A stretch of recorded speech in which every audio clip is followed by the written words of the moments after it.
যখনই মাছ মাংস খেতে খেতে একেবারে বোর হয়ে যাবেন, মুখে কোনো রুচিই থাকবে না, তখন এইভাবে ভর্তা বানিয়ে গরম গরম ভাতের সাথে খাবেন, দেখবেন তৃপ্তি সহকারে খেতে পারবেন।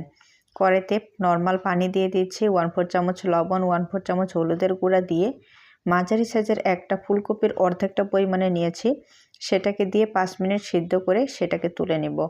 কড়াইতে শুকনা মরিচ আর রসুনের কোয়া দিয়ে লালচে করে ভেজে তুলে নিচ্ছি। 1 চামচ সরিষার তেল দিয়ে সিদ্ধ করা ফুলকপিগুলোকে দিয়ে লালচে করে ভেজে তুলে নিতে হবে। তারপর সেখানে মাঝারি সাইজের 2টি টমেটোকে দিয়ে দিব। তারপর যতক্ষণ না একটু পোড়া পোড়া হয় ততক্ষণ ভেজে নিতে হবে।